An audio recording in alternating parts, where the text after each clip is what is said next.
Olá, queridões, tudo bem?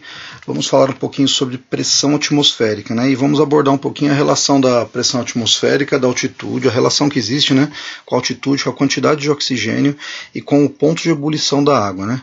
Dá uma olhada nessa figura aí, ó. A pressão atmosférica, para a gente entender um pouquinho melhor, ó, a pressão atmosférica está diretamente relacionada à atmosfera, claro, né? A palavra diz isso, né? A atmosfera é a camada de ar que envolve o planeta Terra, né? E ela exerce uma pressão em todos os corpos, inclusive nos nossos corpos dos seres humanos, né? É como se você tivesse entrado na água, a água exerce uma pressão, né? Vamos comparar umas cidades aí, ó. Vamos comparar São Paulo com Santos, né? A cidade de São Paulo, ela está a 750 metros de altitude e a cidade de Santos está ao nível do mar.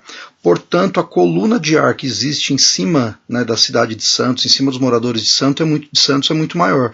E em São Paulo a coluna de ar é muito menor. Portanto, a pressão atmosférica em Santos é bem maior, né?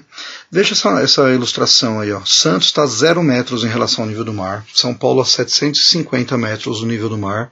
La Paz, na Bolívia, a 3.600 metros do nível do mar.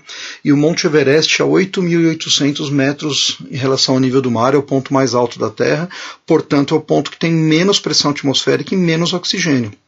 Né? Esses pontinhos aí representam a quantidade de oxigênio, né? Lá no Monte Everest, por exemplo, o ar é chamado de ar rarefeito, né? A quantidade de oxigênio que existe nessa região é muito pequena em relação a Santos, em relação a São Paulo.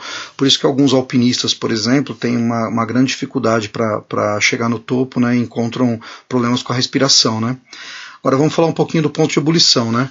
A pressão atmosférica ela ajuda a segurar as partículas de água no estado líquido dela, né? Não deixam que ela evapore, né? É uma pressão que existe para reter ela, para manter ela naquela situação. Quanto menor a pressão, mais fácil é da água evaporar. Então a temperatura que ela atinge o ponto de ebulição é menor. Então se a gente comparar, por exemplo, em Santos, a temperatura de ebulição é 100 graus, em São Paulo 97 graus, na Bolívia, lá em La Paz, 87, e no Monte Everest 71 graus Celsius, onde a altitude é bem elevada, né? Olha um comparativo das duas cidades.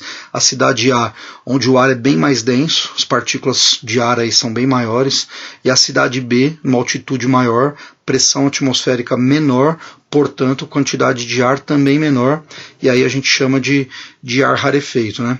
Então essa relação que existe aí entre a altitude, né? Quanto maior a altitude, menor é a pressão atmosférica, menor é a quantidade de oxigênio e menor é o ponto de ebulição da água, tá? Então todos esses fatores estão relacionados, ok? Vamos para uma perguntinha aí agora, né? O que acontece com um astronauta fora da atmosfera terrestre, sem seu equipamento de proteção, né? Sem essa roupa especial?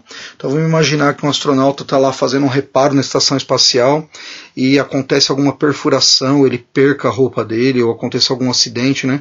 Tá aí a representação do nosso astronauta, né? O que poderia acontecer com ele, né? Como que ele morre? Como que o astronauta ele sobrevive? Então a chance de sobrevivência é muito pequena se acontecer algum incidente desse tipo com o astronauta, porque ele vai ficar sujeito a uma falta de pressão, né? Aí o que vai acontecer? A falta de oxigênio, a roupa dele é pressurizada, a expansão do ar rompendo os pulmões, né? A expansão dos órgãos, os órgãos vão ocupar espaço muito maior, as queimaduras devido à intensa radiação solar, e o sangue e os outros líquidos corporais vão começar a entrar em ebulição e vão ferver. Isso é extremamente mortal, né, para o ser humano. Ok? Então eu espero que tenha ajudado um pouquinho com a questão da pressão atmosférica.